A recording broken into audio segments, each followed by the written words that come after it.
What's wrong with you?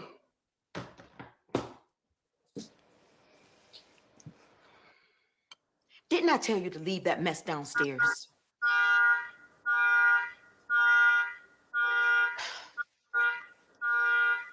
Okay. So, a few years after Robert died, that homewrecker decided to show up on my doorstep with that suitcase. She told me that her and my husband were in love, and those letters were her way of proving it. Did you read these? One, I didn't need to read the others. You need to read all of them. I didn't read them then, and I'm not reading them today. You need to see this, especially this one. Didn't I just tell you? Shirley, please.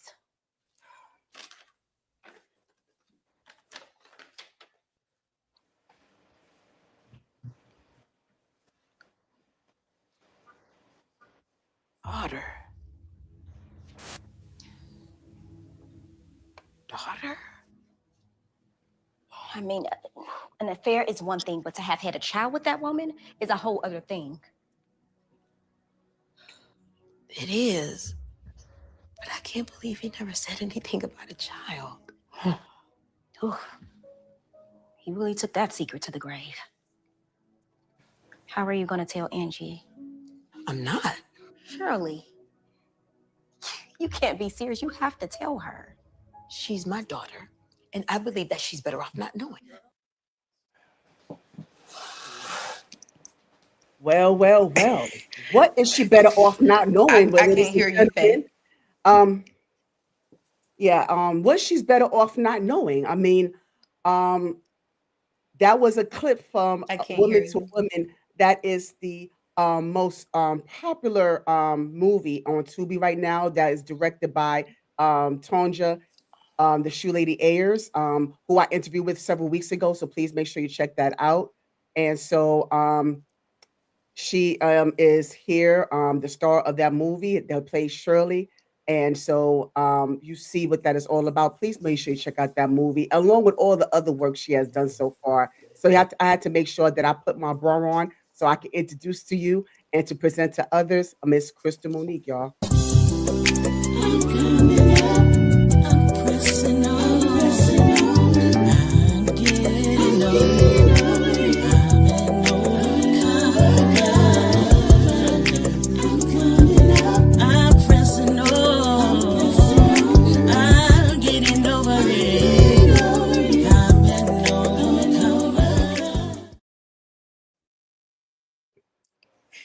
Yes, so there she is, Krystal Monique in the building. Can you hear me now? Can you hear me now, Krystal?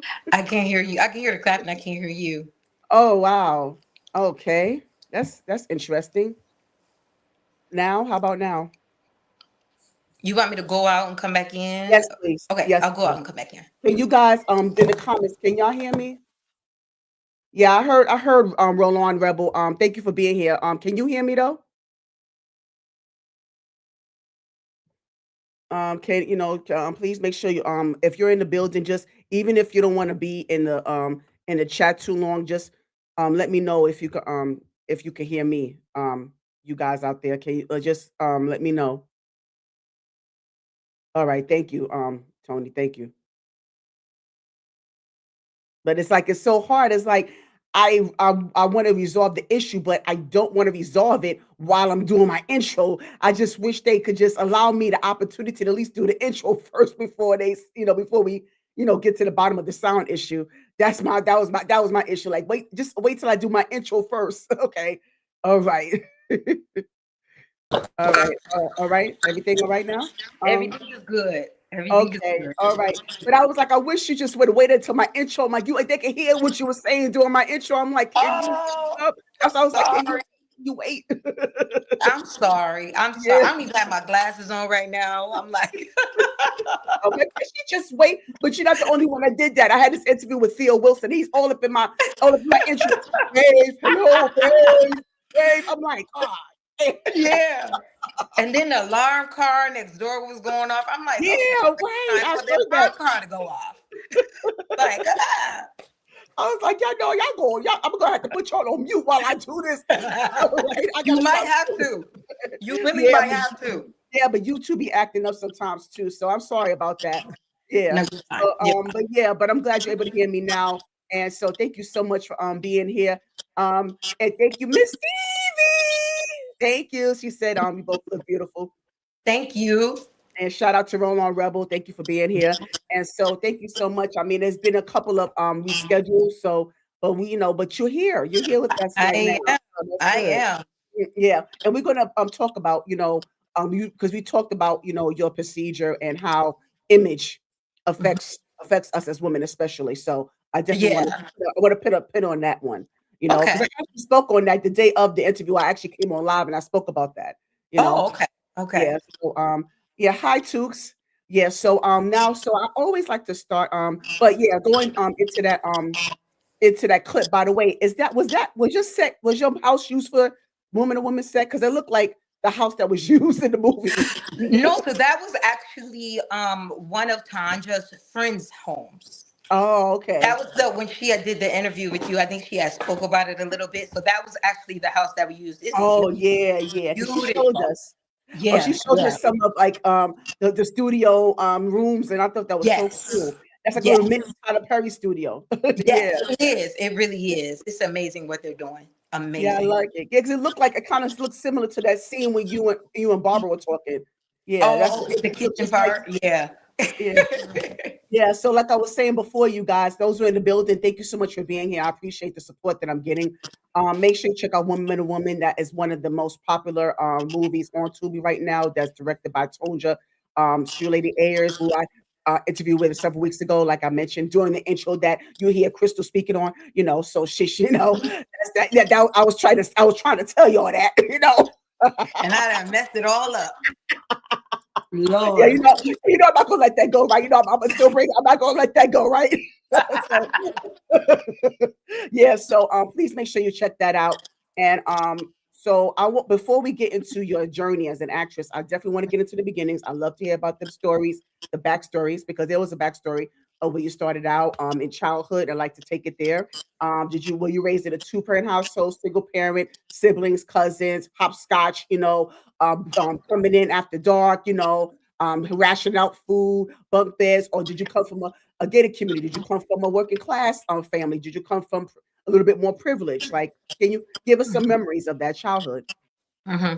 So I do come from a two-parent household. My mother and my father, they actually we grew up in the church. So I grew up in the Good. church, Okay. Kojic growing up, Church of God in Christ. Yeah. Okay. And, so I actually started off as having a strict upbringing. Like I wasn't allowed to wear pants or anything Right. like, No you lipstick. know, Yeah. nothing. Okay. No secular Um, music. Hmm. no, no secular music, anything. So like sometimes like when people ask me about certain songs, I won't know, but it's simply because I wasn't allowed to listen Listen to to it. certain music or whatever. I had to sneak and listen to it. But yeah, so I have two sisters, and then I have another sister as well that my parents raised. They raised her since she was about 12 or 13. Um, they had they used to visit her in jail. She was in jail, and then they ended up taking her on. So that's my other sister as well. And then I also have a brother. So there's quite a few of us. But yeah, Oh, good. Okay. And yeah. where was this? Where were you born and raised? I was born and raised in Toledo, Ohio. Oh, Toledo, Ohio. Toledo, Oh, there's Ohio. some great music in Ohio. Oh, I'm gonna have fun with Yeah, you later yeah. on. Oh, okay. You got my birthday twin, Howard Hewitt. He's one of my favorite singers, as Yes, well as Shirley Murdoch. And yes, yes. I think is it Roger Troutman also? I think Yep. yeah, I mean, Mhm. is it the Ozzy Brothers? No, Ozzy, I think Ozzy, I think. Oh, I So think I'm either not Jersey, sure I think about the that. Jersey, the Now, OJs, like, yeah, so now Anita Baker is. She was raised in Detroit, but she's actually from Toledo. oh, she actually, Yeah, yeah. oh, Because we're okay. 45 minutes away. We're 45 minutes outside of Detroit, so we're like right there. You know. Nice, Yeah. nice. Yeah. Yeah. So, now, so what was it like? Like, can you give us some of your fondest memories, and also not so fondest memories? I want to be a little bit real with this too.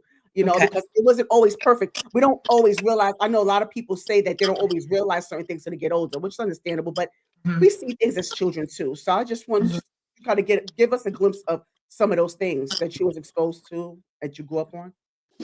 Well, my parents were actually pastors, so I'm a PK. Oh, both of them. So yeah, they pastored together. So basically, church was really a lot of what I knew. I did start like singing though when I was about 8 years old. So my dad actually was a singer. So he used to sing a lot. He used to run around with a lot of the Detroit musicians. So, Nice, nice. he hung out with just a lot of different people, Twinkie and, Really? yeah, and just some other people. And so he was offered a deal with Motown, and he ended up turning it down because he had got saved really young. So Got what you. he did was he turned that around and he instilled that into us. So that's how I became like, accustomed to the arts. So my father would have us sing, he would have us get up, we would have to rehearse. We would sing, like me and my sister would sing at funerals, weddings, like anything. Like we were always singing, from very young ages, talent shows, like all type of things. Um, and then I also went to a performing arts school as well. So I went to Rosary Cathedral. We had a performing arts program there. And then I sat under Dr. Deborah Harris. And she basically pulled out a lot of the theatrical things in me. So accompanied with, my parents and the way that, they were with pushing us and supporting us in that particular area, that's really kind of how I got started there. Um, Honestly, my upbringing itself, I was bad.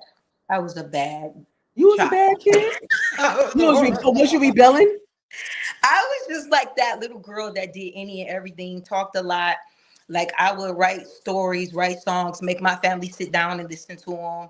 Like, have the whole neighborhood come out, What's so bad um, about that? I mean, I'm saying like I was very active, but I got Oh, mad okay. when I got into school. When I got into Got school, you. then I We will just get into started that. acting. Okay. Oh, yes. Oh, yeah. Yeah, Okay. Good, good. yeah, Good yeah, segue. We will get right into that. yeah. Yeah. But I was just like a very, very active child. Just very active, very independent. My mom said that, I didn't really want people to like pick me up or hold me or to hold my hand or anything like that. Like I wanted to do everything on my own. Um, and then I was the second from the youngest. So, well, before because me and my youngest sister, we have an 11-year age gap. So I was the Oh, baby okay. for a long time. And with that being said, I pretty much got my way because my parents spoiled me, my siblings spoiled me. Um, so it Oh, was so just, you the Tamar of the family. Okay. You sound like the Tamar of the I was family. definitely like Tamar. Oh, okay. Okay. I get you. Yeah, So yeah, let me ask you. Okay. So both that's a lot of pressure. Both parents being pastors, yeah, and and growing up Kojic, yeah. and you mentioned about you getting into the arts. Did you want to do that, or were you thrusted into it? Honestly, I did it because I wanted to do it. I definitely wanted to do it. I like that my father was strict on us. Like I like that he made us get up and rehearse. He made us practice. Um, because like I said, I used to write songs and just different things myself anyway. And for me, I was, the youngest. So at that time, so they didn't really want to play with me all the time. So that made them have to play with Right. me Yeah, when they, we they were got to old. Right. Right. They had no right, time for right, you. right. So it wasn't a lot of pressure. Like I didn't feel pressured to do it. I was pressured to do it correctly though. Like my Yes. father was strict about it, but I didn't feel the pressure like it was something I was made to do because I enjoy doing it. You do enjoy doing. Okay, good. I Okay. did. Yeah, Glad you yeah, said that. Okay. yeah. And so now, and before, because I want to kind of shift into the elementary, junior high Mhm, school phase, but mhm, before we get to that, I want to know, because I grew up Kojic as well, and I mhm, just want to know, being in that environment, and I do understand where you have to have that spiritual upbringing, and I know that our parents want to instill that in us, mhm, the fearing God and how we need to conduct ourselves accordingly. So mhm. I just want to know at that age, like, at that time, um, did you feel like the some restriction there? Did you feel like you had to, did you have any urging, how should I want to say this? Did you have any yearning for belonging, of your or that's what I say, belonging in a certain space, whether it's at home or in school? Like, did you belong anywhere? Did you feel a sense of belonging anywhere, or did you yearn for that? Does it make sense? Um, Like, I did you know that's where you fit? Did you know where you fit in? um well, that's a great question. The thing is when we were part of the Kojic church, my father was an elder and a deacon. And then what happened was we ended up getting into the non-denominational Got church. it. Mhm. So by the time my parents were pastors, they were non-denomination. So some of the same, I mean, a lot of it is all the same, Yeah, but yeah, it is. It is. he was a tad bit more lenient. We were able to wear pants, and things like that. As far as fitting in, I don't really know if I really fit in per se because I kind of just went with the flow. It was just like what was presented before me. It was just like I was so used to going to church, all the time, like almost every day of the week. I Yes, was used yes. to having to, be a little bit different than my friends. I was used to um, being watched all the time, by the people of the church, Peer because pressure? Any peer pressure? not peer pressure from my friends, but I felt pressure because everybody, in the church is looking at you as a PK. And so, you always have this PKs are bad or PKs, are the worst ones. And then you're trying Mhm. to uphold, you want to make your parents proud and you don't want them to have to carry that, to make everybody think, oh, my kids are, bad or part of the stereotype. But then you have, like I said, people always watching you. Everything, you do is, I felt like it was under a microscope. Yes. I felt like we lived in a glass house, if that makes sense. Mhm. Yes. So it was like always, everybody was watching everything. And then everybody wanted to be close to my parents. So they used to do things, sometimes not everybody, but some people would tend to try to like push me and my siblings out the way so that they could get close to my parents. You know. Got you. hmm How did that make you feel, Crystal? Angry. Mm, Look, I wasn't shy about that. Angry. mm, mm. It made me angry, but at the same time, I was living life, trying to please God. So it was like I was dealing with it, still trying to love, and loving everybody because that's what, we're called to do. True, true. So, Yeah, and so, did you feel? Because I know a lot of times also when you have, pastors or people who are, committed to, the church, did you feel was there ever a balance between them being committed to the church as well as home? Because that's always been the issue among a lot of pastors, and especially gospel artists and stuff that, that do all of it, but they, manage to not really maintain structure in the home, and sometimes that's where it falters. Because it yeah. feels like a family always complain about they feel like they have to be in competition, with the church when it comes to, hmm hmm ministry. Um, I can say like growing up, my parents were there for us for everything. Like as far as like sport, we were in sports, things like that. Me and my siblings, we all were involved in different sports and things like that. They were always there. The school knew them. They would come up there. The principals, the teachers, they were very active. We never felt an absence. Okay. Like I would tell my mom to wear certain things, that I thought she looked pretty in, for specific field trips, she would wear it, Mhm. and it was just like we're a very tight knit family, extremely, extremely tight knit. So it wasn't until maybe I was a young adult that I started feeling the competition portion of it where maybe like around 19 where I started to feel it was more or less hi, I'm here, I still need you, Mhm. kind of thing, Right, right. because my parents, the thing is they were so nice. I mean, they gave like my parents. My father was working full time. He worked full time at Chrysler and he still was, Mm. pastoring. He was not taking a salary. He did not want a salary. They would try to get him to take a salary. He wouldn't take a salary.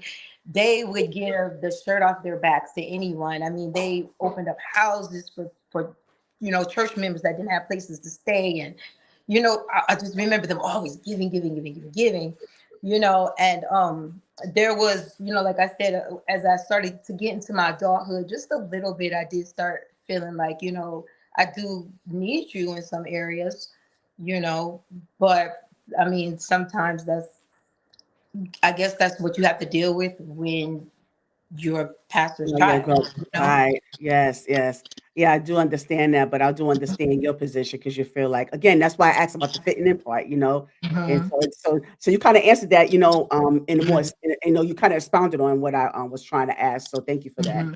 You're Yeah. welcome. So yeah, because we got to get that into perspective about how, especially in the climate of the Black church now. So I'm glad you was able to share your perspective on that and that Mhm, aspect. And we could talk mhm. about that all night, but we got no time. We have no time. We have no time. But next time you come on, maybe we could do a panel discussion about just Yeah, this thing. Yeah, I think that'd be great. absolutely. Yeah. Yeah.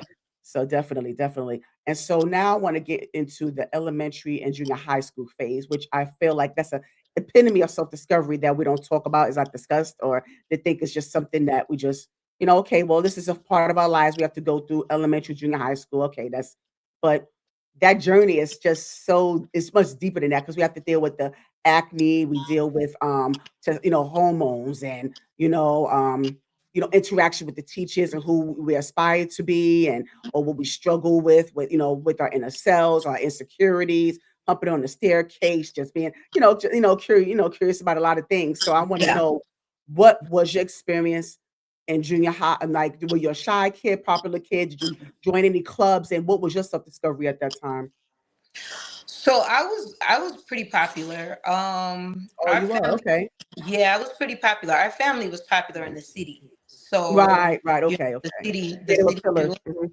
Yeah, Mhm. but like when I would be at school, I was in junior high, I was quiet. I was quiet in junior high. I had left the public school. My mom had put us into a Catholic school, and you know, some people were very welcoming, some weren't. So I was really kind of quiet, the quiet girl, but I was just like the girl, like if you push, you push my buttons, Of course. then and so that's when I started to get into a little bit of trouble, because like some of the girls would, pick on me because I was Mm, quiet, and so eventually one day I just stood up for myself, right. and ended up getting suspended, but I didn't have those problems anymore. Right, right. Yeah, I didn't have so those it served a problems anymore purpose, after that. right? But So then also yeah. my teacher at the time, I'm sorry, were you about to say something else? No, I was going to ask whether or not there was any issue with colorism. That I was going to ask that. So there wasn't an issue, I would say, with colorism. Not in. I did deal with that in high school a little bit, but not in junior high. In Yeah. junior high, it was more or less my teacher.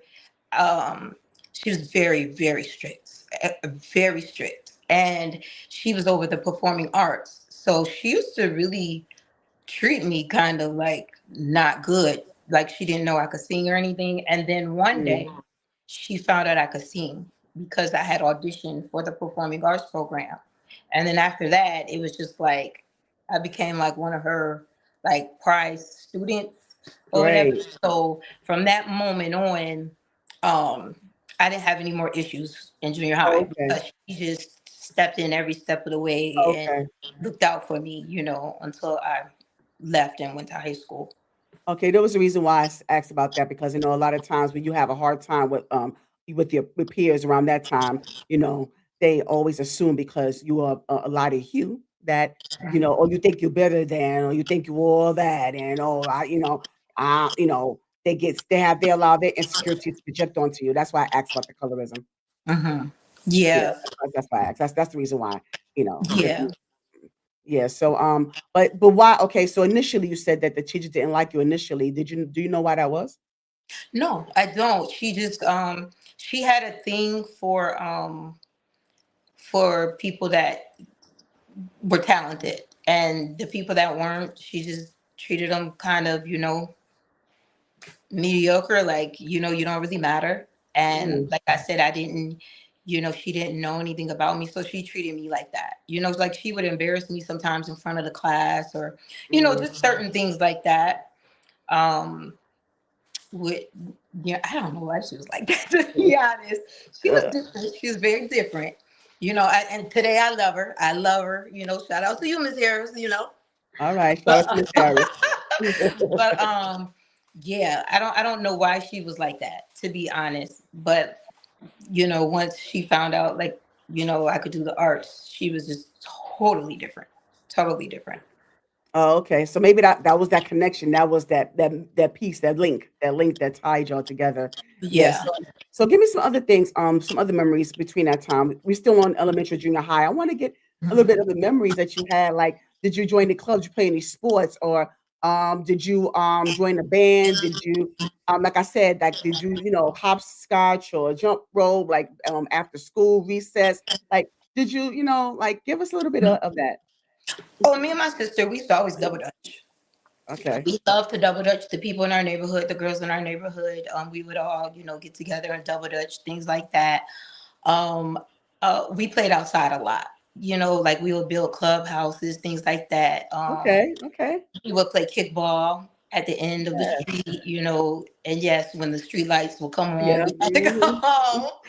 mhm. But our the community that I grew up in, we were really tight knit. We were from a middle class neighborhood, and everybody was just really tight knit. Like it was black, white, every different. It was multicultural, and we all just really got along. We all played together. I mean, we would go house to house, just asking, "Can you come out? Can you come out?" At different ages too, which I can remember vividly. So with all of my siblings, we all had people that we could play with, and then all of us would play together. Like this lady would have like a movie theater in her garage. Like she would bring a projection Really? out, Oh, and that's she so would play cool. movies. Yeah, yeah. And she would make us popcorn, and we would all sit there and like watch movies and things like that. Nice. And I was a Yeah. cheerleader. I was a cheerleader, and also I played basketball. And I also Oh. basketball too. I coached women's basketball, girls Oh, basketball you too. doing that? Oh, now? I did. I Oh, did. you did? Oh, Mhm. that is Yep. so cool. Mhm. Oh, okay, Little okay. fun back there. Mhm. Oh, yeah, Miss okay. Pam. All right, all right. I didn't know that. Okay. Mhm. Oh, that is so. I think that's so cool. Yeah, see, that's I'm glad. See, I'm glad I was able to dig into that because I like to hear those stories. I Mhm. like to hear Yep. about the different upbringings and what y'all was into. Oh, okay, I'm getting a lot of feedback. I might have to. What I'm gonna do is I'm gonna probably put myself on mute while you talk. Maybe that might help. Okay. But yeah, because I don't know. Okay. I'm getting that feedback for some reason. Okay. But do you hear it? You don't hear it at all? I don't hear it on my end. You don't? Oh, okay. Yeah. Do So you I'm gonna need just me put to my. also mute when you're talking? Yes, yes. Okay, we'll do that. Okay. All right. So now, you talked about your preteen years, your tween years. And so I really enjoyed that. So what I want to know is what was your, if you could remember at that time, what was your self-discovery at that time? When you say self-discovery, you mean in what particular area? Self-discovery as Or far as what did you get to know about Crystal? What did you get to know about yourself and um how you present yourself, how you want to portray yourself and how you want people to see you? At that time, I'm talking about junior. I'm still talking about elementary, junior high school. Yeah. yeah, I really honestly I had no clue when I was in junior high. Like I didn't know really what I wanted. I knew I had aspirations as far as wanting to grow up and do different things, but I really didn't come into the fullness of who I was. You know, um, there was so many different moving pieces in my life at that time that I was really just trying to make it through. I honestly did not like school. So a lot of that I tried to push away in my memory box simply because I hated going to school. Like I would cry and try and get my mom to let me stay home. And I remember one time at Oh. school crying, and I'm crying, and so they took me to the school psychologist, and They call my mom up there, and they're like, oh, we think she's depressed, we think she's sad. And my mom talked to me for a minute, and then my mom turned around and said, Krystal just don't want to be at school. And I was like, yeah, I don't want to be in school. That was so. That was all there was. That was all there is That's to it. all it was. I just didn't like they just weren't in junior high. The people weren't nice. They just weren't nice, and I didn't want to be there. I just Yeah, I hear didn't want you. to. Yes, so there. Thank you for that answer. And so before we get to the high school part, can you read the comments, Krystal? I can't see them. Oh, okay. Yeah, Miss Stevie said that she did one of my favorite films, Dance with the Devil. Yeah. Oh, Yeah. oh, thank you for watching. Yeah, it was such a good script. Such a good movie. Such a good movie. Yeah, Yes, that's one of my yes. favorites too. Yeah, it is. Yeah, thank you. Thank you for that, Miss Stevie. Also, she said, I need to know beauty secrets from the both of you. What do you ladies what do you ladies do? You both look beautiful. Thank you so much, Miss Stevie. We're going to get more into that once we get into the image part. And I think that's what I discussed during my that live that Chris was supposed to be on the last time when we was talking about image and how it's a lot of pressure but especially when it comes to women. So we definitely going to get into that when we talk about that. Mhm. Yeah. Yeah. So what high school did you go to, Krystal? I went to Start High School. I went to Start High School in Toledo. Okay. And so Yeah. now, can you share with me at that time what are some of the things that you took with you, if you could, recall that? What are some of the things you took with you from junior high and as far as your transitioning into high school? Did you have like because that's when you kind of blossom a little bit more Mhm, and mhm, you're kind of filling in, and mhm. you're getting into Yeah. you're getting into dating or you're getting into just a whole nother level of self-discovery. So Mhm. give us, give us a little bit of deep dive into high school. So when I was in high school, I actually had went to a school called DeVilbiss. It's closed down now, but I went there as a freshman, and I absolutely loved that school. But they ended up closing it, and then they split us all up and sent us to different schools. So I ended up going to Start, and at that time, it was a predominantly white school, so they did not want us to come. They actually would they wrote on the school rock and put the N word and just all type of stuff. It was just they did not want us there. I mean, it was a lot of press and a lot of meetings that had to take place. So when I went starting my sophomore year, it was very uncomfortable because I knew they didn't want us there. So I just kind of my sister, she's 2 years older than me, so I just kind of made sure that I stuck close to her when I could. And I was a tomboy, so I had a lot of male friends. So like that was just like who I clicked with. So a lot of them, I would just hang out with them, because they just made me comfortable. Um, but yeah, that's definitely was a defining moment for me when I started building my confidence more as far as now that's where I could say that's where I began standing in who I am, because I was unapologetic, for my color. I was unapologetic for where I was supposed to be. It was my school just as much as it was theirs. And I wasn't going to bow my head, for anyone. Um, I got to know a little bit more people as I went on. I did not play any sports there, though. I didn't play any sports. I did play sports, when I was a freshman. I was a cheerleader there. But at start, I just didn't have a desire to because I don't even think they would have allowed us. It was like, majority whites. Yeah, yeah, prejudice. Yeah, so Mhm. it was a very segregated school. But I enjoyed that more than I did junior high. I can That's say good. That's progress. I can say that. Mhm. But and then I also ended up I got pregnant in high school. So I had a son. I got pregnant at 16. And that's why you have to practice safe sex, kids. I got pregnant the first time. Oh, wow. Oh, So wow. yeah, but Yes, it takes this one time. yeah. But I still went ahead, did everything that I needed to do, graduated, Did you lose? I'm sorry. I just out of curiosity, Yeah. Crystal, is that when you lost your V card too? Is that what? Is that when you lost? You gave your V card. You gave your V card. That's the time. Yeah, it was, yeah. Really? Mm-hmm. Yep. Mm-hmm. Yeah, crazy, right? No, not so much because I I mean mean, I mean, it's because more we common than you know think. I get it. It's more common than you logically think, but it I get it. happens, but Yeah, I get it. when you a teen and you don't know any, better, it's kind of like, oh, okay, it's a shocker. But you know what? I want you, okay, let's pause on the high school right quick.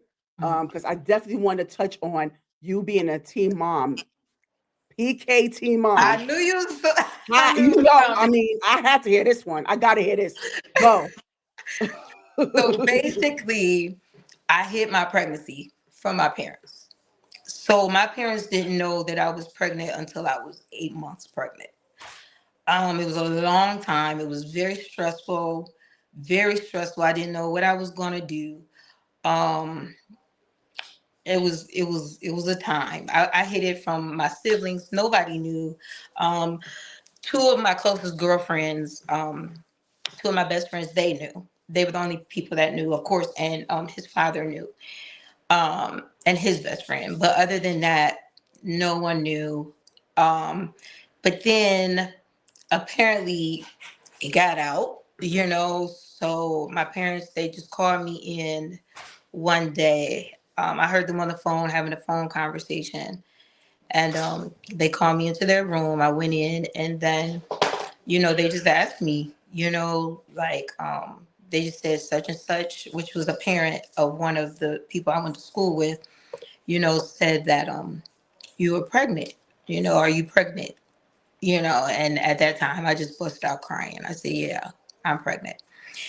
And they weren't hard on me. They were hard on me. They asked me how far along I was, and I said, I think I'm 8 months. And my mom was just shocked, like, 8 months, and she said, what do you mean you think? And I said, I haven't been to the doctor. And she was just like, Krystal, you haven't been to the doctor, That whole time and I was wondering about that. You haven't been to the yeah, doctor, no prenatal, no yeah, nothing. nothing. Wow. Nothing. I used to wear baggy clothes, just to try to hide it. Um, Dealing with all the morning sickness, everything, I hid it all. Throwing up in school, all of it, I hid it all. And they took me right away to the doctor. That next day, that following day, they took me to the doctor. And I remember hearing my mom have a conversation one time saying, yeah, we weren't hard on her because we knew that she had dealt with a lot, dealing with that on her own. And we didn't want to make it more rough, on her. So that's why they never gave me, like, Wow, that's okay. That I'm okay. yeah. That's awesome. But I needed that. I needed that. Like, that was what I needed at that time, because I did deal with that by myself as a young person for a long time. So I was happy that they were able to see that that was what was needed in that moment. And yeah, my dad sat me down. Back to your question about the church, he sat me down. I wasn't able to sing. I wasn't able to do anything because I was like a praise team member and in the choir and all that. And and he told me couldn't do that, because I wasn't married or anything. So yeah, yep. Yes, yes. So, Crystal, so before we go back into the high school phase, Hmm. can you please give the girls a little bit of a PSA and the guys too, and as a teen mom at that time and what you had experienced and just overall, just having a child at that time. Can you give us a little PSA on on I just, I feel like this. There's so much life to live. There's so much life to live. Babies are a wonderful, wonderful blessing. And I thank God every day for even allowing me to, or trusting me, to even be able to take care of, someone else. I think though that make some really good decisions. Think about, what you want to do first. Think about your life, because there was a lot of things that I had to give up, because I was a teen mother. Like, I had different I had a internship that I was able to do, that I was going to be doing with Sean John, but I ended up turning it down. Oh, wow. Yep. And then I had another opportunity to move to California, and go to school there. But I was so scared because I didn't want anybody watching my baby. So it just, I had to shift a lot of things. I just had to shift a lot of things. I didn't experience a lot of things that, some other people did. Like I didn't go to the prom. I didn't go to the prom or anything Yeah, like that, yeah. so, and my parents were very, very hands-on, but still at the same time, just being a mother, there was just things I just had to sacrifice, but there's just more time to do it, there's more time. And then, make sure you're gonna be with that person that you wanna, you know because it's a lot of work, and it's a lot of, talking back and forth for all those years, and you just want to make sure that you have the same belief systems, you're thinking on the same wavelength, and things like that, because things shift, parenting is not easy, so things shift. So, make sure that I mean, to each his own, everybody's going to do their own. I'm just saying from a teen mother perspective, I just say, there's time for that, so just wait it out and see what you want to do with your future first, and then make those decisions and make sure it's someone that you love. I would even say wait till you get married, but but that's Hmm. Well said, Crystal. Boom. That's my boom. Well said. Yeah. So yeah, I do appreciate that perspective, and it was coming from a genuine space. So I do appreciate that. And Mhm. so now going back into the high school, we was talking about you didn't do as much cheerleading, and that you had but you had more of a more pleasant time than junior high. And what are some of the other experiences that you had, and the self discovery? I don't think we got into the self discovery part yet. I think pretty much for me, the self discovery came outside of school. It came Okay. through different things that I did on my own, just my own experiences. I had began, because I always had. I started a production company when I was 19 years old. Was I not Really? 17? I Oh, started you're a so smart. Oh, look and at you. I used to do plays, so I would write plays and like. Really? And I had like rented out the Stranahan Theater, which is a huge theater in Toledo, and I sold tickets. I mean, like I was able to pay all my actors and actresses, my band. Like I, Yeah. So wait a had minute. that Hold on, mindset. Wait, Mhm. pause. Wait, hold on, Crystal. Because I'm like, you're 19. So, and this is something you did right after high school, right?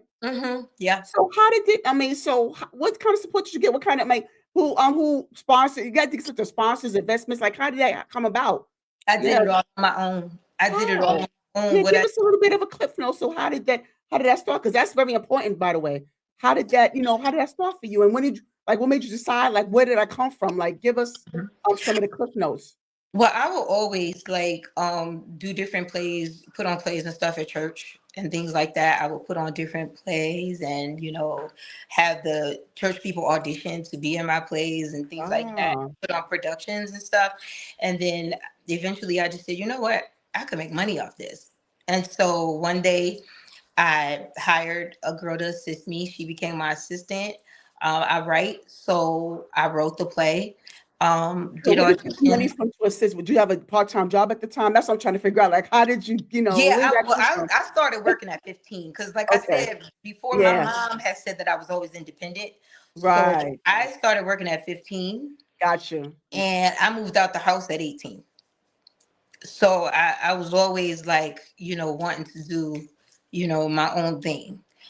So basically, yes. So I would pay her out of that, out of, my money that I was making, Well, with excuse my me. job. Yeah. Okay. Well, excuse. And then I rented like this school. It was another school that had got shut down and they had a nice auditorium. I rented that school. I sold tickets. I reached out to like the local papers, did advertising with the local papers. I went to the store, got bulk candy, bulk drinks, raised the prices on them so that I could get revenue. Um, Basically, so I made a lot of the money from the high candy because granted, when I was 15, I started working at the movies and the movies alone is expensive. So that's where I learned how Yes. to hike prices. Yes.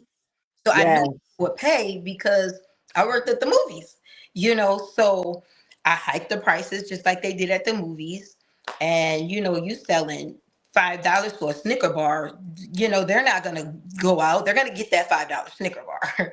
So I was making money like that, and then from the ticket sales and everything that I got, that's why I was able to gross. It was I didn't do any other advertising other than like the newspaper. I did like we had a black newspaper that went out, and everybody read that, so I posted it in there, a few times.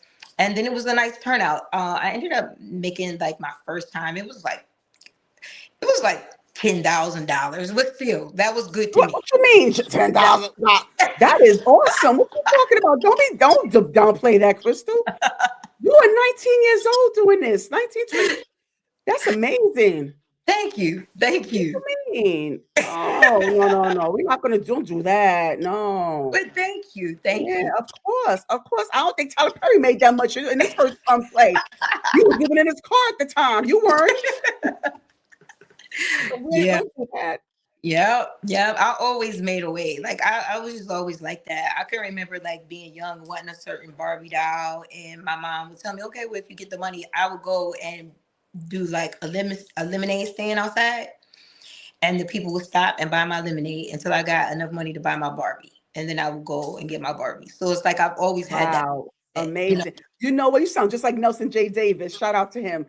Innovative, that innovative stuff. Because he said like Mhm, I had got a t-shirt company back in mhm, junior high. And I remember you talk about the Barbie doll thing. And I remember when he said he went fishing with his father one time, and he was like uh-huh, about 4 or 5. He was about 4 or 5 years old, mind you. And uh-huh, I love telling the story because he was saying about how he wanted a soda, and his father uh-huh. was like, "Well, you got soda money?" And so he went and got some. So he hustled. He was selling free bait to the people, to get soda money. But he got the Yeah. money for the soda. So you went out and you sell lemonade because you wanted that Barbie doll. Yep. So that is Mhm, amazing. And mhm, when you talk about you doing your own production company, and then he was doing the whole t-shirt thing, and I think he did a mhm, magazine or something. So just mm. hearing you guys talk about this is so amazing. Your journey is so amazing. I'm loving this. I'm so Thank, loving this. thank you. Yeah. I really so okay, so you did that stage play. So how far did you want to go? Did you want it to go with this? How far did you expect it to go? What was the end goal? The end goal? So, I mean, I wanted to do it like, I really wanted to do it like on a major, major level, because during that time, stage plays were like hot. They were like hot, hot. But I didn't have anybody really backing me. And so like I had reached out at that time to a couple of people that were like playwrights that were actually doing it. I won't say any names, but um, and they didn't bite. They didn't bite. But it just taught me, I told myself, well, where there's no door, I'm gonna make a door. I'll create my own door. And so from that moment on, when I would hear those no's, it just motivated me to do my own. So from that point forward, it was just no stopping me. Whatever I wanted to do, I was gonna do, and I did. Literally. So what Literally. was next for you, Krystal, at that time? So you did the production, you started your company. So what was next for you at that time? Now, were you still working? Like, because I know you still have to pay bills, you still need, health care. Like you still like, how did you, kind of work through that, navigate that? Oh yeah, I was working. I went to college, all of that, and I was still doing it What all. college? Um, I went to Tiffin University. I went to Davis College, and then I went to Tiffin. So I got an admin from not admin, an associate's degree from Davis, and then I got a bachelor's from Tiffin. So I did both, but I just I honestly don't know how it all works. And I'm just gonna be honest. I just feel like God put something inside of me that gave me the motivation, and then I was, able to just adjust and move. And like I can't even say that I would, you know, the way that I was moving then that I would move now, as I'm Right, of course. up there. But it was just, I just was motivated. And I know you and I had the conversation, and, we could talk about that another time, how I got into music, so I got into the music industry, and I went after that, and was, successful there, so like I said, anything that I wanted to do, I went after and did it. Okay, and I'm glad you did. And Yeah. so we brought up the music because I wanted to make sure that I wanted to kind of meet you where you were when it came to that, because I remember you were saying that you don't longer have a love for it. I really wanted to ask you, why was that? Because I've been doing it for so long. I've been doing it since I was 8. Because that was, back when, my father had, singing and things like that. And I have been singing for so long. And that was really like my life, was singing and writing music and singing and writing. And it was just like, there was a shift in music. And that's not to take away and the music of today, because there's a lot of wonderful music today, but there was a shift at some point where music changed. And it just, for me, like, I liked creating music that transcended decades. And like, you can put it on today and it would still have the same meaning 10 years from now, not just trendy music. And a lot of, when that shift had happened, I just kind of like fell out of love with it. I don't know. I just lost the passion for it. That's And that's all. understandable. That's understandable. And that's okay, that is Hmm. okay.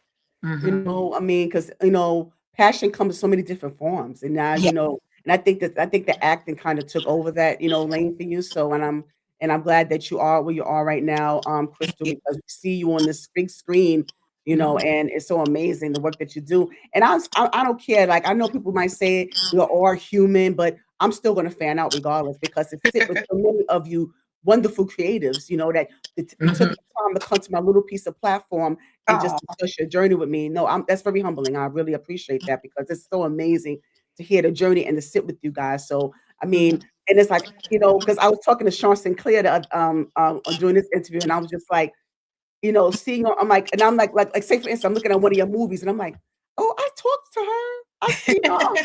No one can say that. No one can say that. I just seen her on screen. I just seen her. So I mean, Mhm. I don't care. I'm a fan now. I don't care. I'm a fan now.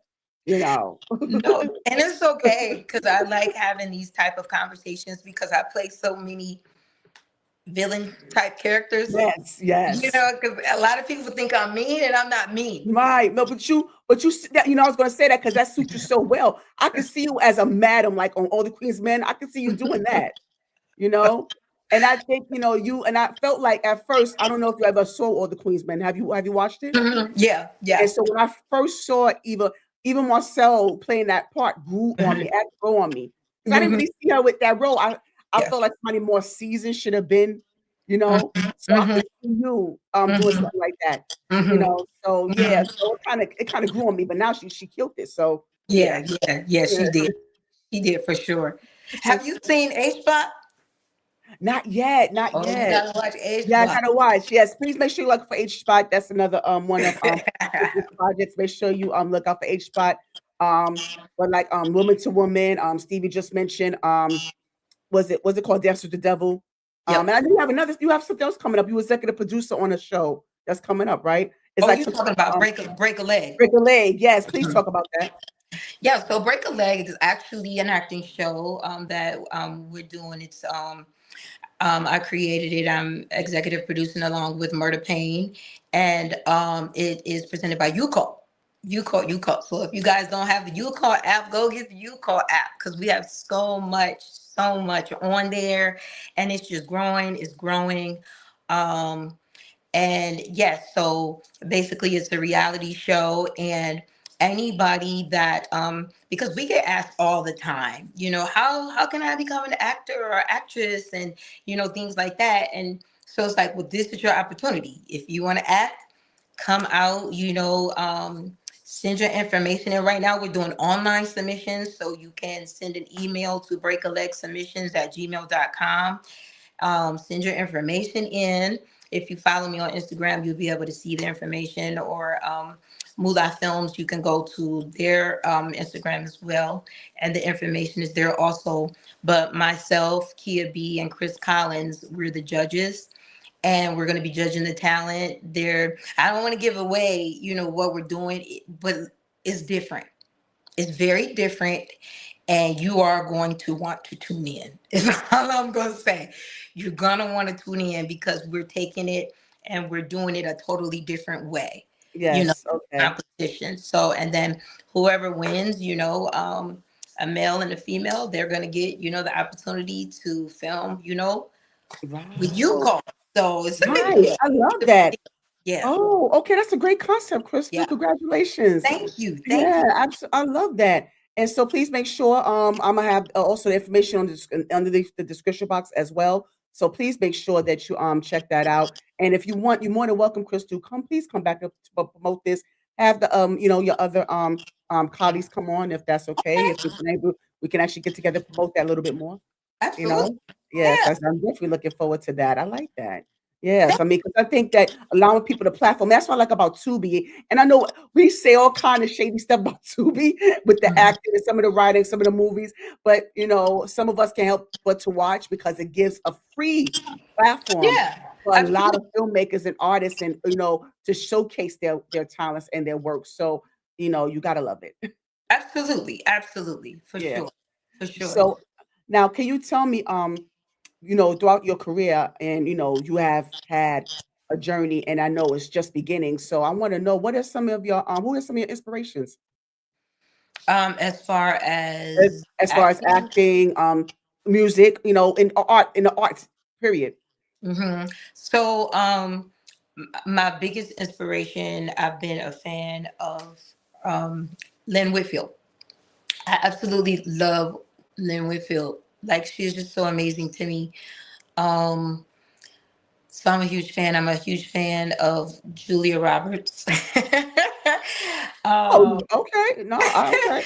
I Yeah. love Julia I Roberts. love Steel Magnolias. That's one of my favorite movies. Yeah, yeah, yep. I love Julia Roberts. Um, I take away different things from different people. So there's a lot of different actors and actresses, and then there's also singers. Like, I love Stevie Wonder. I love India Arie. Um, I love Tori. I can't think of her last name. Tori Kelly. Oh, I love Tori oh, Kelly. okay. That's my favorite, Tori Kelly. Yeah, yeah, yeah. So it's just so many different people that I look at, that I'm inspired by. I'm inspired by, even local, talent. You know what I mean? Even TT that I did Woman to Woman with. I absolutely love, love, love Right. TT. Which character? Which character she play? TT played Barbara. Oh, okay, okay, So she was opposite of me, okay. but it was just the chemistry was just so amazing. It was just so amazing, as she's such a skilled actress, and it was just an honor to share, just to share that moment with her. It really was. I mean, Tanja and Rocky and them, they did an amazing job with the casting. Everybody, Q Shout and out to them. Yeah, Nadia, yeah. everybody, our babies, Sid, Chelsea, all of them, I'm sorry if I'm missing anybody, because please, I'm not trying to, but everybody just did such an amazing job. But like, I get inspiration even from, the younger people, you know, Of I course, really of do. course. you know, Yeah, absolutely. I think there's always, something I like to speak with people, because I feel like there's always a takeaway. You can always What is learn your takeaway? What is the takeaway? What takeaways you have? as far as with, I'm just saying, as far as people. So when I come in contact with people, I feel like Mm, there's always a takeaway that you can. So, like, even with you and I, the openness, you have a certain way of interviewing people. I noticed you get down to, some things. Like, I was watching you interview Quentin, and I was like, oh, she's in that pocket. Okay. But to me, I felt like it was good. I know that's hard for me sometimes to talk about certain things in my upbringing. You get what I'm saying? absolutely, I'll be on here absolutely. crying. You know what I'm saying? But it's like you make it easy for people. So for me, my takeaway is that I like your vibe. I think that you are comforting. You know what I'm saying? And it's a warm space. It's a warm Yeah. space. You know. And that's always been my objective, Crystal. Thank you for that. Thank you so much. And so yeah, because I always want to make sure that I provide a safe space. Mm-hmm. And, for many different cultural differences, diversity, different Mhm. perspectives, whether I agree with them or not, but I still want to leave that safe space for them, for people to just be able to be comfortable enough. Mhm. Yeah. So I appreciate that. Mhm. Yeah. So now, so you mentioned woman to woman, and I wanted to kind of dive into that, because that's now we're going to get into the whole image part, because you shared some text with me, some comments with me, Mhm. when you during the clips of woman to woman, and the things they Mhm. said about your skin, which I don't understand how, because I'm like, I was just focused on how laid your unit was. I wasn't even thinking about your skin at all. I was looking at that piece. I don't know who styles you, that styles your hair, but I was looking how laid it was. Unique does my hair. Shout out to you, unique. That's her Shout out hair. to you. You need to go to Tyler Perry Studios and help them out over there. So that's just a suggestion, unique.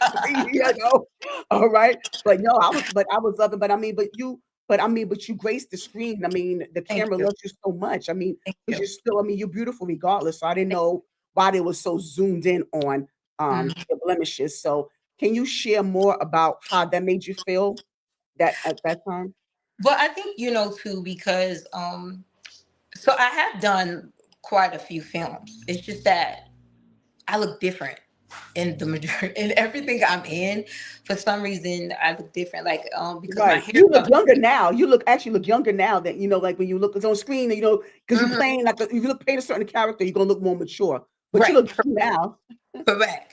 Yeah. So it's like, and then on certain things, like if I'm in Pillow Talk, I have black hair. Bound by Blood, I had ombre. And some people don't even realize that's the same person. In all these these different films. That's a good So thing. yeah, it is. So I think what happened was when I did Woman to Woman, they didn't realize it was me. But I think also at the same time too, it's hard sometimes for new people that come in, and I was new in that space for them. And sometimes people just not nice. I mean, it's just what it is. I mean, and I was very grateful for all the people that showed tons and tons and tons of love, because the love definitely outweighed the hate. But yeah, there were some hateful comments that I had come across. And like you said, for me, like when I was probably like 20, like 24, 24, 25, I had started dealing with skin issues where I had acne really bad. So I had to get on Accutane, which is extremely strong, but it was from stress. It was just from stress, from doing so much. I was always doing things, and it came out through my skin. And so what happened was the Accutane took the acne away, but it left me with some scars. So Mm. what they're seeing, like if my makeup or anything is done a particular way, because it wasn't the makeup artist that was on site. Someone else had did my makeup, so it wasn't the person that did the film. But there was like highlight on my cheek. So when you put highlight over, where there's acne scars, you could see You them can better. see it. Right, right. And that's what happened in particular scene. You could see it. And so when the young lady had posted the picture online, it was like, ew, what's wrong with her skin? Oh, she's so And it's ugly. not even, and it didn't even stand out like that. I mean, it wasn't even something to really, but that goes to show you how many people need to just touch some freaking grass. I mean, Yeah, like, yeah, but yeah, I bet you as a woman, mostly women do this. And I yeah. spoke about this, and it's such a shame, because, and so can you tell us, would you mind sharing what you did that you couldn't do the interview the last time? Yeah, well, I do want to touch on two really quick, if it's okay, because you asked me how it made me feel. It made me sad because you Mhm. don't, I mean, when you have a gang, and it wasn't even like it was 50 people. It was like four or five people, but it stands out. You get what I'm saying, It and does, then it it does. feels like a bullying type thing, and it really like hurt my feelings, but I had to I talked it over, with my, family, and then I also had talked it over to, my mentor, which is T from Moolah Films, and he was like, you know what, you are that girl. Like you know what, this happens, and you are popping right now. You are popping. It happens to the best of us. This has happened to this person. He was giving me examples and examples, You know, he was like, so, you know, you hold your head up. You know, don't worry about that, because that ain't, you know, it's nothing, because what they saying isn't true. You know, it's not. You know you're a beautiful person. So, you know, and for me, that's all I needed. That was all I needed. I snapped out of it. So then, you know, anything else that was negative at that point, it just rolled off of me. You know, it just rolled off and beat it. But I think that it was just the initial shock of it. You Yeah, know what of I'm course. saying? You have the right to feel how you do. You have every right to feel the Yeah. way you do. Yeah. Because I'm like, you know, focus on my acting, you know, because I did a good job. Yeah, You yeah, know what I'm yeah, saying? right, right. No, that was a humble brag, a very humble brag. But you know, I'm just more or less like, tell me about my talent, my skill set, you know, or whatever. But yeah, I do think people just do need to realize that, you know, we're human. You know what I'm saying? And I shared with you that I got microneedling done. So, you know, but it was something that I wanted to get done anyway. I had already been researching it, you know, even So before you anything wanted had to, come along. do it, not based on I anybody wanted else. to do You it. would do it. Okay. No, I've been wanting to Okay. do it. I've been wanting to do it. And it was just like, you know, I have so many different projects coming up. I just, you know, it's just easier because there's like a week downtime that you have to take, and then you have to do it in processes. So for me, it was just like I finally saw the gap, you know, in that time where I can heal from it. So I was able to go and get microneedling done, and then I still have two more that I have to get done. But yeah, it was a me thing, because like I said, you know, this is something I've been dealing with since I was in my 20s. So definitely nobody, it wasn't, you know, nobody made me go out because of, you know, because listen, I was still, you know, live my life, you know, but it was for Yes. me. It And you made still, me yeah, feel better, like I'm you still know. fine. I'm still fine over here. Yeah. I'm still fine over here. Shoot. Yeah. Because, you know, we have our own insecurities. And so that Yes. was, and I think that's why it hit me. It was because I was already insecure about it. So Yes. when somebody pokes at your Yeah. insecurity, This heightens it. like, you know, Yeah. oh my God, they do know this, you Yeah. know. Absolutely. So can you tell the audience, Krystal, what is microneedling? So microneedling, what it is they just take like, you get numbed up, they numb your entire face, and then they go in with like this laser type thing, and they just go around your entire face. And what happens is it gives you a new layer of skin. It gives you a new top layer of skin. So like if there's any discoloration, or like acne scars, it's good for like acne scars and things like that. It helps clear that up. And so, you know, like I said, it's like a 7-day, you know, healing process. So, you know, like 5 to 7 days. Actually, you know what? I'm not a doctor, so let me say that. But it's normally like a week long, you know, for it to take the healing. Because like the next day, you're completely like scabbed up, and you know, I mean, like because it's the skin, it's creating a new layer of skin, and then you have to go through where the skin starts to fall off. You know, and you can't touch it. Like you can't peel it off or anything. You have to use certain moisturizers and things like that, you know. So, but after each process, it it gets clearer and clearer. It gets clearer and clearer. So that's what that is. I'm sorry. You on mute. You on mute. Oh, sorry. I'm sorry. Yeah. Was and now I can't see you. Yeah. Okay. There we go. Yeah. So, yeah, thank you for sharing that, because I didn't know what microneedling was until you told me, that that's what you did. No? Oh, okay. Crystal, she can't hear me. Alright.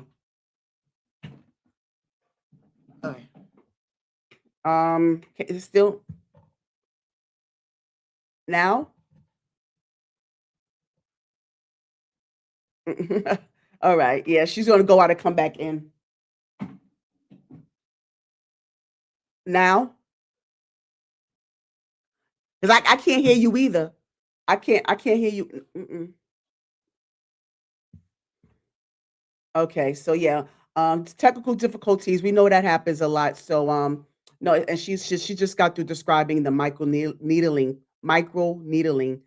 process, and how she's kind of like, it's kind of like a skin restoration type of procedure that helps to clear up blemishing and stuff like that. So that's what she was talking about.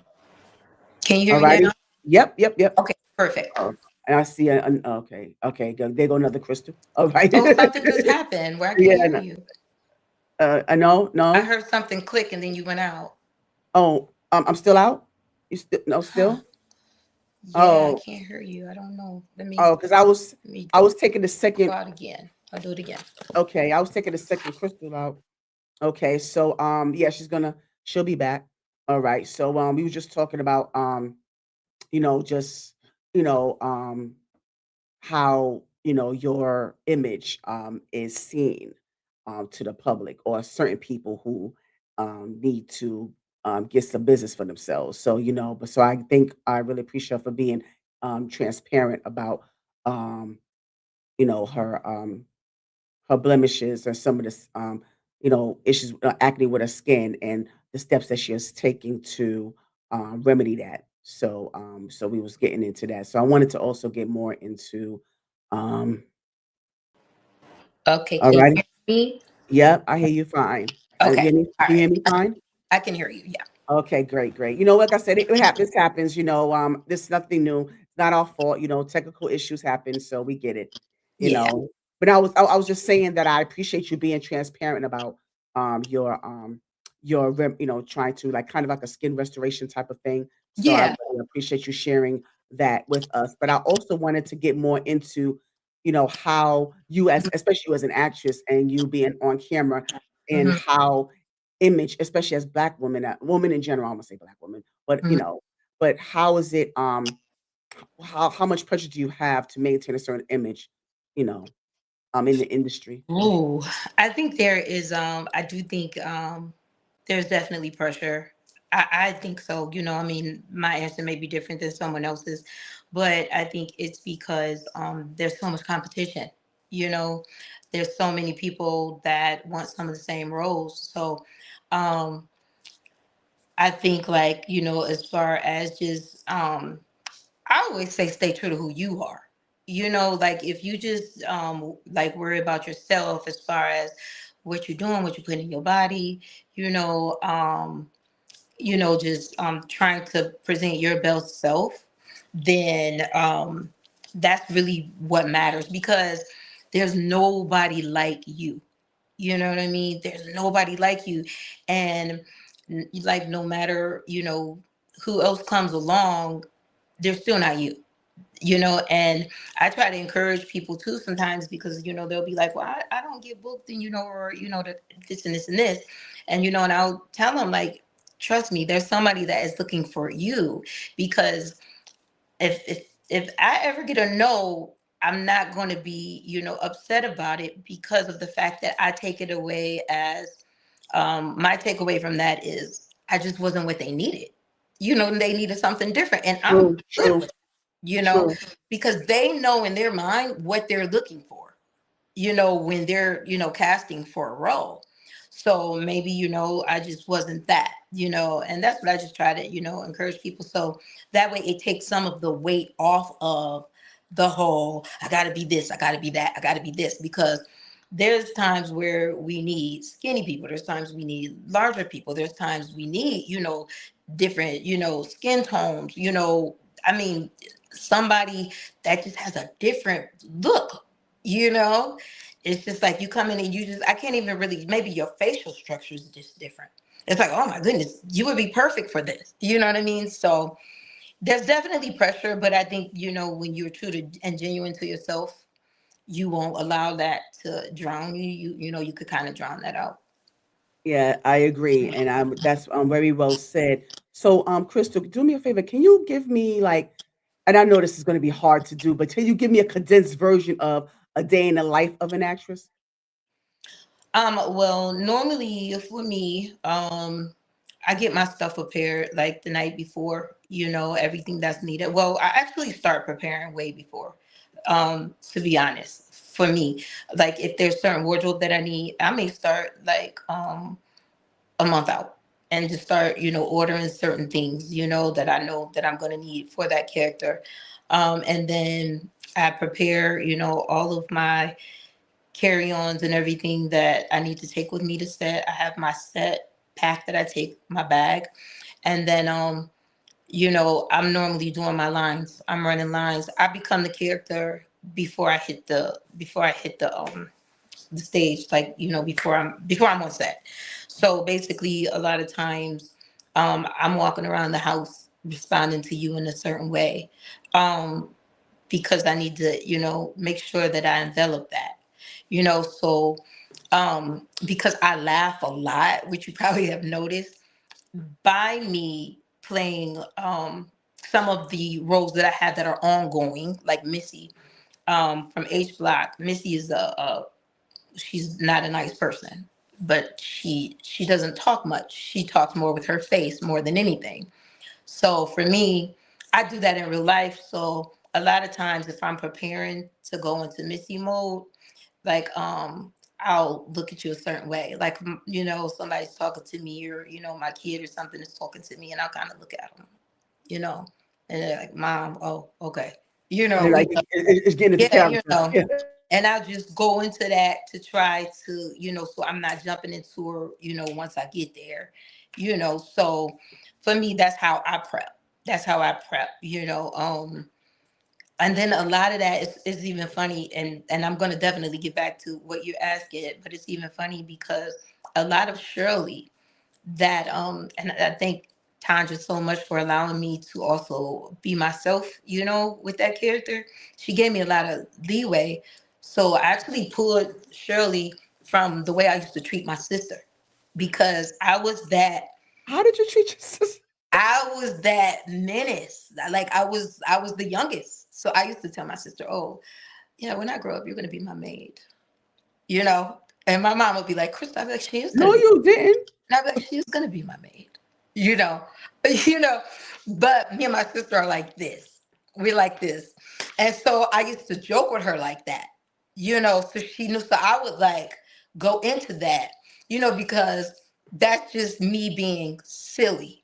You get what I'm saying? Me being silly. So it was easy for me to like flow into that because I play with people like that all the time. So shout out to Tanja for that. um, and then she let me and Barb go back and forth. Barb would go back and forth and do like some ad libbing, on there too. Oh, it was a mess. I mean, that whole set was just cracking, cracking up because we was just going back and forth. But then when I get to set, then I'm normally, I'm there, I'm ready to go. I'm there, depends on, who I'm with. If I have lines, you might have to go hair and makeup wherever they tell you to go. I'm still in my head, I might have my paper out just looking at it, even though I know the lines, I still might go over it. I might ask another actor, you want to run lines, so we can run lines before it's time.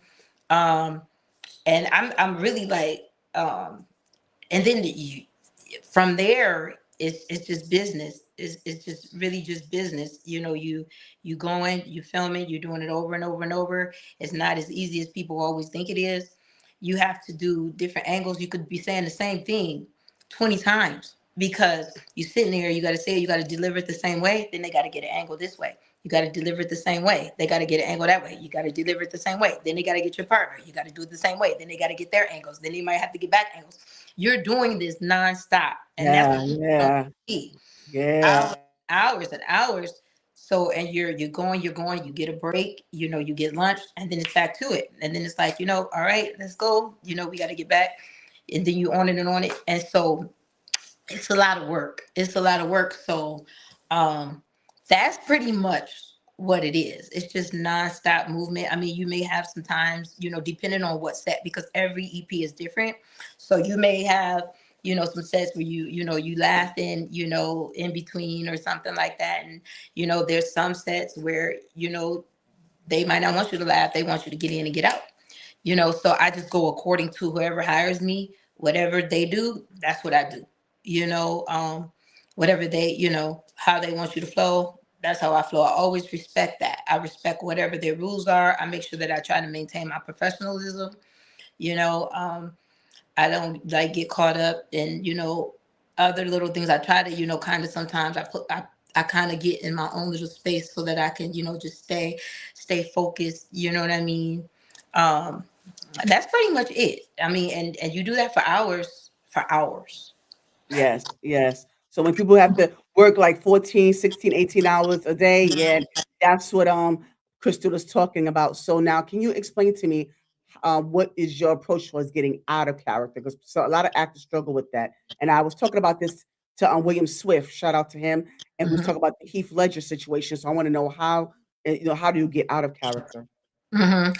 So what I do is I don't go in too deep. I try not to go in too deep so that Gotcha, I got it. don't have to come out. I will say for the first time ever, we wrapped a film that's coming out. It's another one with Tanja and Rocky Blacksmith Enterprises and Tanja Shoe Lady, and it's called "Don't Play in My Face." This one is a different role, and I had to go deep, and Yes, for the yes. first time, I felt it like the next day. Like, when we were done filming, I was like, wow, I'm still here in this place. I gotta, Yeah, that you hit you, know, huh? yeah, I gotta get out of it because I had to go to something different. I just had to go to a different character, different. It was different. It was different. And so for me, it's a deep story. So, I just had to allow myself to infiltrate my family around me. You know what I'm saying? So that I could get back up. That right there is important. Yes. Yeah. To get my energy back up. Okay, well, thank you for sharing that. Because I You know because each this process is so different for for everyone who's in Mhm, this field. So I'm mhm, really glad that you was able to share your approach towards it. So I mhm, appreciate that. mhm. You will. Okay, and so Miss Stevie asked about your beauty regimen. What is your Oh, beauty regimen? my beauty regimen. So now what I do is, and this is gonna sound crazy, but it works. I use old school dial soap. That little gold one, it does wonders for you.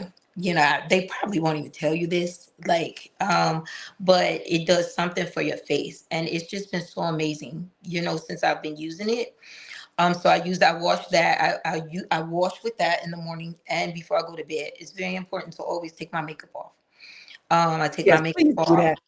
Yes, yeah. I Yeah, used to get yeah, lazy. yeah. So before you continue, I'm so sorry. No, I have to insert this, Crystal, because yeah. I just wish that some of the Tubi movies will stop making it look like y'all go to bed with your makeup on. Y'all don't sleep with a beat face. Can y'all stop doing that? Remove your makeup in bed. Y'all be in your sex scenes, beat face. Y'all don't be doing that. Some of y'all have bonnets and scarves on. Can y'all stop that? Well, you got a point. You got a point. Depending on the producer, you got a point. Yeah. Yeah, can y'all stop doing that? Y'all giving these people a false sense of reality when y'all do that, Well, and some people are really good about that. Some producers are real good about that. They'll be like, no, you can't have that. Take Yeah, that off, or whatever. And then, some just will let it ride. Whatever. yeah. But no, I get it. I get it. But go ahead. I'm sorry. You was talking about you making sure that your makeup is off. Go ahead. Yeah. Yes, yes. So, because I used to get lazy sometimes, and I would leave it on, sleeping in it, and that was like a big mistake. So don't do that. And then what I do is I use a moisturizer.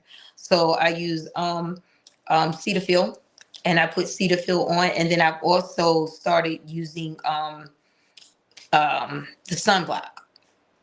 The sunblock, because I didn't really realize that we needed it like that, but we do need it. So Yeah. we have to use Hmm. it All every year round. day. Yes, every day. So that's been a major part of my regimen now moving forward. Is I make sure that I put that on that sunblock. What's the other name? I don't can't think of the other name for it. But I use like the 50, Oh, and then SPF. Hmm. yes, SPF, Hmm. Hmm. and I put that on, and that's normally what I do. Um, that is normally what I do, and then sometimes from time to time, I will tell you I am a TikTok fanatic when it comes to that TikTok store. So Oh, I yeah. want Oh, that okay. thing, that little Metacube thing they have. So it's called Metacube or something like that, and the little Korean pads. Those are good too. So I use those sometimes as well. I'll go in and just do like a clean with those, like maybe twice a week, and those work really well. I'm not sure what they putting in them. That is the main ingredient, but they work really well. Okay. Yeah, no, Miss Stevie was saying that she keeps keeps wipes on deck to keep her makeup off, and Mm-hmm. she says she loves Cetaphil and Mm-hmm. Olay. Yeah, so that's what she was Oh. saying. And so yeah, I think Miss Stevie was asking me as well what my regimen is. Mine is so simple. I Mm-hmm. use the African black soap, the Mm-hmm. real African black soap. If you see like the black soap that is actually like black as crystal shirt, that's not the real soap. That's not real. Okay. That's not the real stuff. It has the natural black soap has like natural ingredients like with plantain skin oil, palm Mm-hmm. oil, and you know it's real because when you get the bar and as you use it, if it looks like a turd, that's the real bar. Because the reason why it looks like that is because it don't hold as much as the regular soap because it's natural ingredients. So Got that's why my mom used to always to tell me like, "Oh, that look like a turd right there," when as you keep using it. But yeah, that's what I use on my skin, on my face. No, where do you get that from? Where do you I get? get that from Amazon. Oh, okay, okay. Yeah, Amazon or the health food store. Oh, Yeah, so yeah, the black soap and also I just use I can't pronounce the name. The toner, the witch hazel. It's not rose water. okay, But, yeah, for my yeah, yeah, and then during the winter time for moisturizer, I use coconut oil as a yeah. moisturizer, and then during the warm months, I use like an organic lotion, like Avalon. I think that's what it's called. Mhm. Yeah, that's just my basic regimen right there. Yeah, yeah. Yeah, yeah. So she said, yeah, the faith black soap is everything. If not, then turmeric. Turmeric, yes, very good for the skin. Turmeric. Yeah, Really yeah. good. Yeah, yeah. So thank you for sharing your regimen with us. So I Oh, appreciate that.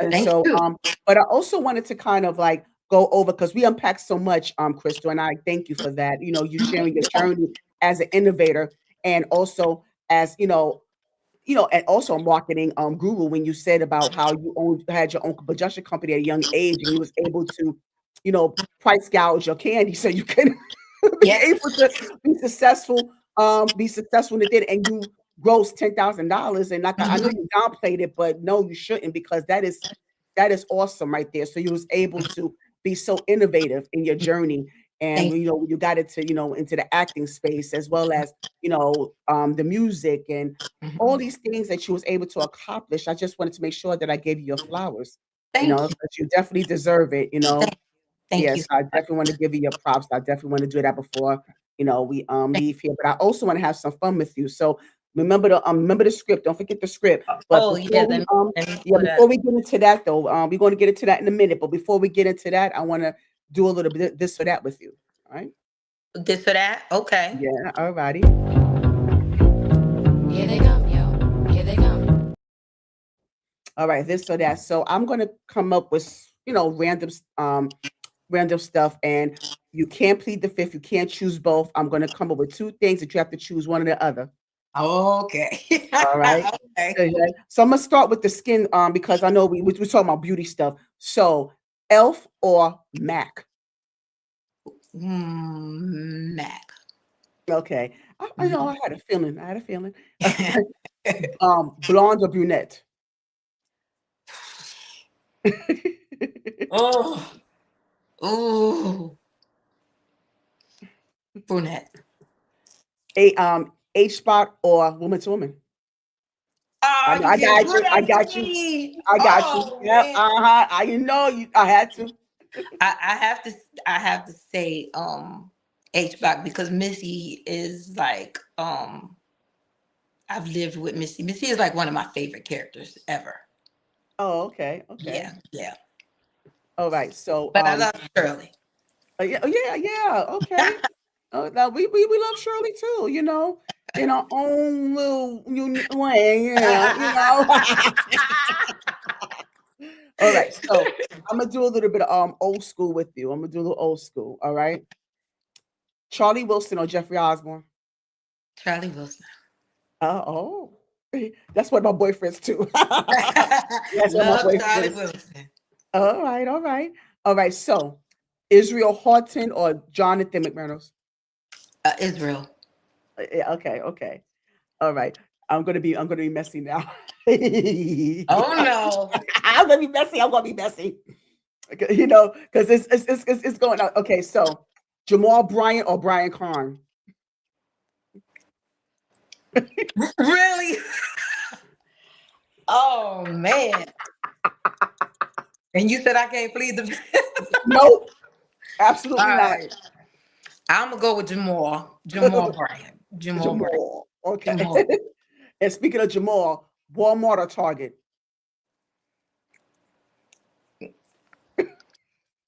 Walmart. And you got to hesitate. He was like, oh, I'm still trying to boycott Target. oh, I'm still okay. trying to boycott Target. I know it's hard. I know it's hard. Yeah. Yeah. Yeah. Lavender or eucalyptus? Oh, lavender. Yeah. Okay. So I'm also gonna take you back. I'm gonna take you back to the childhood days. All right. Okay. So sofa 8 or blue magic. You know what? You really did. I'm gonna say Blue Magic because I still got Blue Magic in my You cabinet. still do. You still use it. That Blue Magic coconut oil. That Oh, coconut oil. I'm talking about the blue grease. That's I what I'm know, talking but about. the Blue Magic is still the Blue Magic. I just do the coconut oil though, because Oh, when I take my units off, I put that in my natural hair. oh, okay. Got you. Okay. Oh, speaking of units, lace front or weaves? Ooh, ooh, ooh, ooh. So many different reasons why. I know, right? I know, right? I guess you know what. I, oh, okay. Look, if you want to stump me, ask me about hair, okay? All right. You know what? I would say lace front. Okay. And so cherries or strawberries? Strawberries. So when it comes to lipstick color, red or nude? Nude. Okay. And so I want to get you good with this one. Uh-huh. Uh-huh. Let me see. I want to get you. I really want to. Because I like to get people stuck. I'm gonna stick people. I like to really just get. I just want to get to them. Are you okay? Okay. Oh, living single or girlfriends?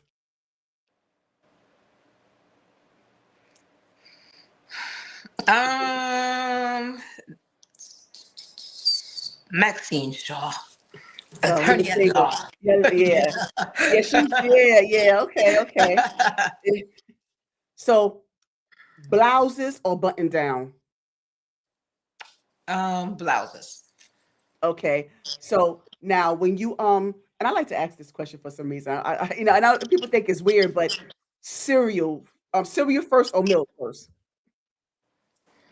So I don't drink milk. Not at all, like not even coconut milk? Um, no, you know what? I do drink, but I haven't. Well, you know what? You don't need to go down that rabbit hole. Okay. Okay. So almond milk, almond milk. Okay, so if that would be, then it would be cereal and then milk. Okay, I do the opposite, so that's why I asked. That's different. It's more That's crispier. different. It's more crispier that way, you know, and it doesn't Oh, sog as easy. It doesn't sog as fast. You do oh, milk first. okay. Yeah. I know people think it's weird, like, well, like who puts milk first? I'm like, yeah. Okay, so oatmeal or cream of wheat? Oatmeal. All right. And oh, why people say oatmeal? Why y'all be just a cream of wheat like that? I don't know why. I feel some kind of way now, Krystal. Why y'all think this a cream of I wheat?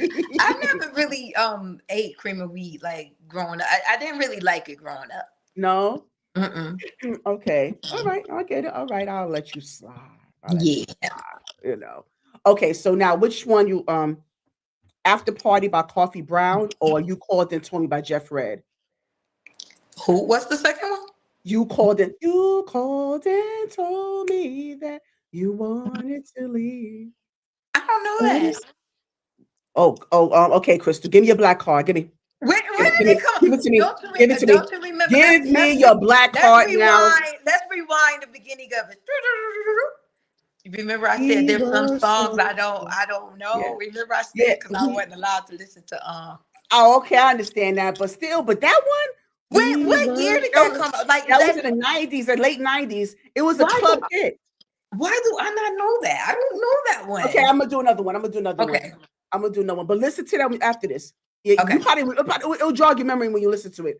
Okay. But okay, let me give you another one. Okay. So okay.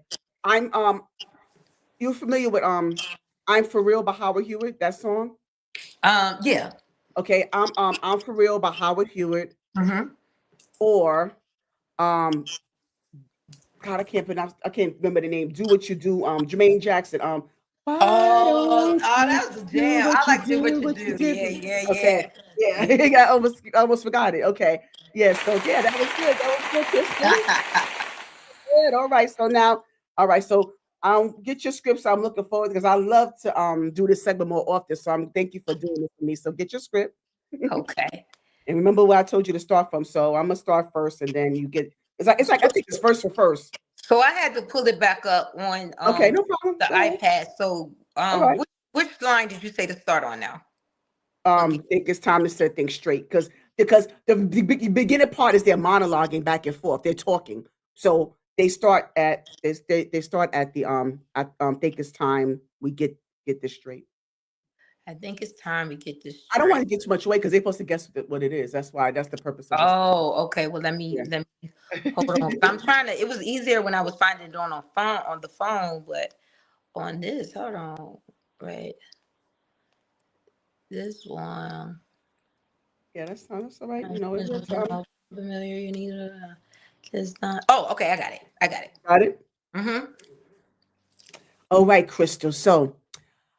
You know I got to coach you on this because you never know who's watching, Krystal, because I know you're not without talent. So I need for you to give this all you got, you know, because I want you to just kind of feel the passion and just take from that woman to woman role that you had and just, you know, just get into that space that you had before and just get into that, you know. So are you ready, Krystal? I got you. Are you ready, Krystal? I'm ready. All right, so what we're gonna do right now, ladies and gentlemen, we're gonna act the part. Action.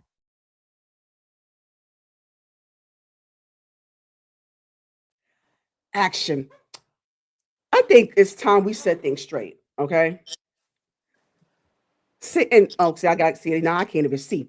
Let me turn on this light real quick. I can't even see. I'm over here talking my mess. I can't even see. Okay, now, all right, now I'm back. Okay, so I think it's time to set things straight. Sit and talk face to face. You know, there's no way you could mistake him for your man. Are you insane? You see, I know that you may be just a little bit jealous of me. What? But you're blind if you can't see that his love is all in me. Oh yeah, okay. You see, I try not to hesitate. I didn't want to say what he told me. He said without me, he couldn't make it. And through the day, ain't that a shame? Baby, maybe you misunderstood. Mm-mm, Because I can't see how he could. mm-mm. Want to change something that's so good. All my love was all it took. You need to give it up. I done had about enough of you.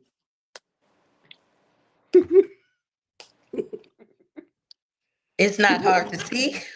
The boy is mine. I'm sorry. I'm sorry you're confused right now.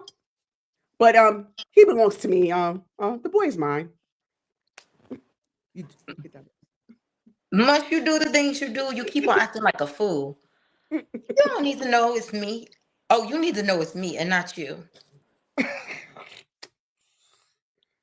And if you didn't know it, girl, it's true. I think you should realize that try to understand why He is a part of my life, and I know it's killing you inside, girl. You could say what you want to say, but what we have, you can't take. From the truth, you can't escape. Oh I could, goodness. This oh, this I this could tell the right girl here. from the fake. Was that my line too? I could Yeah, tell the no, girl from the yeah, no, fake. no, that's all right. We're gonna improv. You need to give it up. I told you I had about enough for you. It's not even hard to see. Ray Charles can see in the boy's mind. Oh, I'm sorry that you seem to be confused. But he belongs to me. The boy is mine, Not yours, but mine. not yours, but mine. Mine. Not yours, Not mine. yours, but mine. And scene. Have it.